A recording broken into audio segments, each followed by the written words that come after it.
छोटा लड़का बस अपने पिता की ओर पानी की बंदूक से खेल रहा था, लेकिन उसे यह नहीं पता था कि उसके पिता उसकी ओर असली बंदूक चला देंगे। जब बहन ने देखा कि कुछ गड़बड़ है तो वह तुरंत दौड़कर अपने छोटे भाई को पत्थरों के ढेर के पीछे छिपा लिया। जब उसने देखा कि पिता अभी भी गोलियां चला रहे हैं, तब बहन को एहसास हुआ पिता ने उन्हें इतनी दूर गाड़ी चलाकर इस सुनसान रेगिस्तान में क्यों लाया था। वह चाहते थे कि बिना किसी को पता चले उन्हें मार डालें।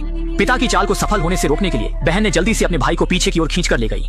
जब बाहर कोई आवाज नहीं आई तब बहन ने धीरे से अपना सिर बाहर निकाल कर देखा। पिता भाग चुके थे और उन्होंने कार को पेट्रोल से जला दिया था। ये देखकर बहन ने अपने भाई को वहीं रुकने का इशारा किया।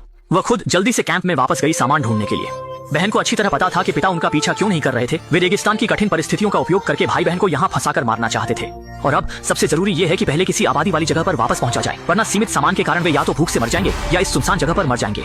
लेकिन यह रेगिस्तान इतना फैला और विशाल था कि दोनों सुबह से लेकर रात तक चलते रहे, मगर उन्हें एक भी इंसान का नामो निशान नहीं मिला। अब दोनों भूखे और प्यासे थे और एकमात्र पानी का स्रोत भी पिता ले गए थे। छोटा भाई अभी भी स्थिति की गंभीरता को नहीं समझ पा रहा था और अपने आसपास की हर चीज के बारे में उत्सुक था। उत्साहित भाई के विपरीत बहन के चेहरे पर चिंता थी। अपनी थोड़ी बची हुई ऊर्जा बचाने के लिए दोनों को प्यास सहते हुए जमीन पर सोना पड़ा। इसी तरह उन्होंने पत्थर की दीवार के पास एक रात जैसे तैसे काट ली।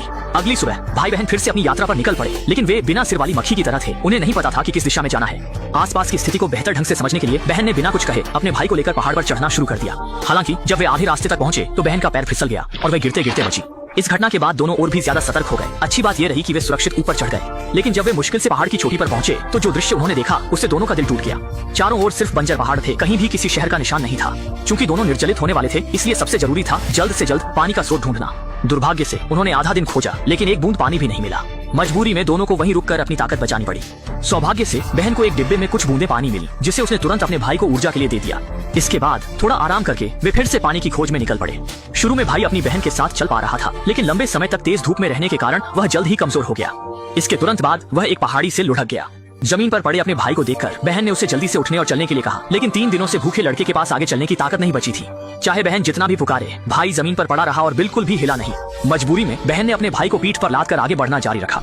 इस तरह न जाने कितनी देर चलने के बाद उनके सामने अचानक एक फलों का पेड़ दिखाई दिया। शुरुआत में बहन को लगा कि यह उसका वहम है, लेकिन जब भाई ने भी उस फलदार पेड़ को देखा तब दोनों उस पेड़ की ओर चल पड़े। लेकिन भाई बहन के लिए आश्चर्य की बात यह थी कि पेड़ के नीचे एक पानी का गड्ढा था। भाई ने यह देखते ही बिना कुछ कहे पानी पीना शुरू कर दिया और फिर पानी में पड़े अनजाने जंगली फल उठाकर खाने लगा। जब बहन ने देखा कि पेड़ पर बैठे पक्षी भी इन जंगली फलों को खा रहे हैं, तो उसे तुरंत समझ में आया कि इन फलों में कोई जहर नहीं है। इसलिए उसने अपने भाई को बेझिझक खाने की अनुमति दे दी। इस प्रकार 3 दिनों से भूखे भाई बहन ने आखिरकार जंगली फलों से पेट भर लिया। इसके बाद दोनों ने अच्छी तरह से नहाया और खाने पीने के बाद वे इस फलदार पेड़ के नीचे आराम से सो गए। लेकिन जब वे अगले दिन सोकर उठे तो उनके सामने का दृश्य उन्हें हैरान कर गया। उन्हें तुरंत निराश कर देता है। सिर्फ एक रात में गड्ढे का सारा पानी जमीन में समा गया था और पेड़ों पर लगे जंगली फल भी पक्षियों द्वारा खा लिए गए थे। इससे भी बुरी बात यह थी कि कल दोनों ने सिर्फ खाने पीने में ध्यान दिया था और गड्ढे के पानी को संग्रहित करने की सोची भी नहीं थी। ये देखकर बहन के पास कोई उपाय नहीं था। वह सोच रही थी कि पानी फिर से रिस कर आ जाएगा। भाई बहन फिर से पेड़ के नीचे लेट गए और चुपचाप पानी के उभरने का इंतजार करने लगे। अकल्पनीय रूप से जब दोनों नींद से जागे तो उन्होंने डर के साथ देखा कि पास ही एक जंगली आदमी अचानक प्रकट हो गया है, जो हाथ में भाला लिए जमीन पर रेंगती छिपकली का शिकार कर रहा था। जल्द ही जंगली आदमी ने पेड़ के नीचे बैठे भाई बहन को देख लिया। इस पल ने भाई बहन को उम्मीद से भर दिया। उन्हें एहसास हुआ कि उसके पास जरूर पानी होगा और दोनों खुशी खुशी उसके पीछे चल पड़े। लेकिन भाषा की बाधा के कारण भाई बहन उससे काफी देर तक बात करते रहे, लेकिन जंगली आदमी एक शब्द भी नहीं समझ पाया। मजबूरी में भाई ने हाथों से इशारे किए। काले आदमी ने तब समझा कि भाई बहन को प्यास लगी है। केवल देखा कि काले आदमी ने सरकंडे को अभी अभी वाले पानी के गड्ढे में डाला। जोर से चूसने पर उसने सफलतापूर्वक पानी ऊपर खींच लिया। भाई बहन को भी इसी तरह स्वादिष्ट पानी मिला।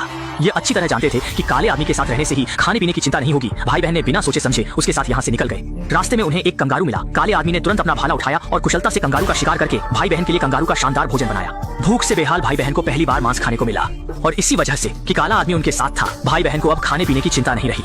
लेकिन समय के साथ काला आदमी गौरी त्वचा वाली बहन को पसंद करने लगा। लड़की की त्वचा खुद की तरह काली न हो जाए, इसलिए उसने खासतौर पर उसके लिए एक छाता बनाया। यहाँ तक कि लड़की को पानी में न उतरना पड़े, इसके लिए उसने बिना कुछ कहे भाई को सामान थमा दिया और खुद लड़की को पीठ पर लादकर नदी पार करवाई। लेकिन ऐसा लगता था कि वह उन्हें वहाँ से जाने नहीं देना चाहता था और उन्हें बेकार की गतिविधियों में व्यस्त रखता था। सौभाग्य से उसके जंगल में जीवित रहने के कौशल बेहतरीन थे। वह हर दिन बहुत सारा शिकार लाता था, जिससे भाई बहन को खाने पीने की चिंता नहीं रही। उस दिन छोटे काले आदमी ने एक गुब्बारा ढूंढकर लड़की को दिया ताकि वह अपना प्यार जता सके। भले ही वे एक दूसरे की भाषा नहीं समझते थे, लेकिन लड़की उसके इरादों को समझ गई। लेकिन वह सिर्फ वहाँ से निकलना चाहती थी, प्रेम में पड़ना नहीं। उसी दिन लड़की को एक घर दिखाई दिया। इस पल उसने आशा की एक किरण देखी। घर का मतलब था कि वहाँ लोग रहते होंगे, लेकिन जब वह अंदर गई तो पाया कि घर लंबे समय से खाली पड़ा था, रहने का कोई निशान नहीं था। लड़की यह देखकर बेहद निराश हो गई, लेकिन इससे काला आदमी बहुत खुश हो गया। अब लड़की हमेशा उसके साथ रह सकती थी। और इस दौरान भाई भी काले आदमी के साथ घुल मिल गया। दोनों अक्सर साथ में शिकार पर जाते थे। लेकिन उस दिन वे गलती से एक सड़क पर पहुंच गए। ये देखकर काले आदमी ने अचानक लड़के को उठा लिया। असल में वह अच्छी तरह जानता था कि अगर लड़की को इस सड़क के बारे में पता चल गया तो वह उसे छोड़कर जरूर बड़े शहर लौट जाएगी, और वह ऐसा बिल्कुल भी होने नहीं देना चाहता था। दिनों के गुजरने के साथ काला आदमी अब अपने दिल की बेचैनी को और नहीं रोक सका। इस खजाने जैसी लड़की को पाने के लिए उसने कार्रवाई करने का फैसला किया। जंगल में फंसी लड़की ने डर के साथ देखा कि बाहर का जंगली आदमी उससे शादी करना चाहता है। उसके शरीर पर अजीब चित्र बने थे और वह रहस्यमय नृत्य कर रहा था। घर के अंदर की लड़की डर गई और जल्दी से दरवाजा बंद कर दिया, लेकिन जंगली आदमी ने हिम्मत नहीं हारी। वह खिड़की के पास आकर फिर से नाचने लगा। लड़की चाहे जहाँ भी भागे, जंगली आदमी उसका पीछा करता रहा और अपनी खूबसूरती के जाल में फंसाने की कोशिश करता रहा। देखते हुए कि लड़की अभी उसकी तरफ ध्यान नहीं दे रही है, जंगली आदमी ने फिर से 2 गुलदस्ते तोड़े और अजीब अजीब हरकतें करते हुए प्रेम निवेदन जारी रखा। मजबूरी में लड़की को कोने में छिपना पड़ा। सोचा कि न देखेगी तो परेशानी नहीं होगी। अचानक इस समय दरवाजे पर दस्तक हुई। असल में भाई जल्दी जल्दी घर लौट आया था। बाहर के जंगली आदमी को देखकर भाई बिल्कुल हैरान था। यासा से पूछा कि छोटा काला आदमी क्या कर रहा है। बहन को समझाना पड़ा कि शायद वह नाचना पसंद करता है। बहन अच्छी तरह समझती थी कि छोटे काले आदमी के मन में उसके लिए क्या भावनाएं हैं, लेकिन इस तरह के आंखों को चुभने वाले प्रेम प्रदर्शन के सामने वह वास्तव में उसकी तारीफ नहीं। इसके अलावा वह बस बड़े शहर वापस जाना चाहती थी और किसी जंगली आदमी के साथ जीवन बिताने का बिल्कुल मन नहीं था। इसी तरह छोटा काला आदमी सुबह से लेकर रात तक नाचता रहा, यहाँ तक कि जब भाई ने उसे खाना दिया तब भी उसने स्वीकार नहीं किया, जब तक कि वह थक कर चूर नहीं हो गया। जब उसने देखा कि घर के अंदर की लड़की अभी भी प्रभावित नहीं हुई है, तब छोटे काले आदमी को एहसास हुआ कि लड़की उससे प्यार नहीं करती।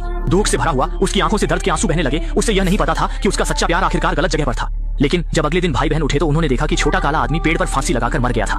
असल में प्रेम में असफल होने के बाद छोटे काले आदमी के पास इस दुनिया में जीने का कोई सामान नहीं बचा था, क्योंकि उसके कबीले में प्रेम में हारना बहुत ही शर्मनाक बात मानी जाती थी। अपने कबीले के लोगों द्वारा मजाक उड़ाए जाने से बचने के लिए उसने फांसी लगाकर आत्महत्या करने का फैसला किया। और कहानी के अंत में बहन अपने भाई के साथ सड़क पर आई और घर लौटने की यात्रा शुरू की।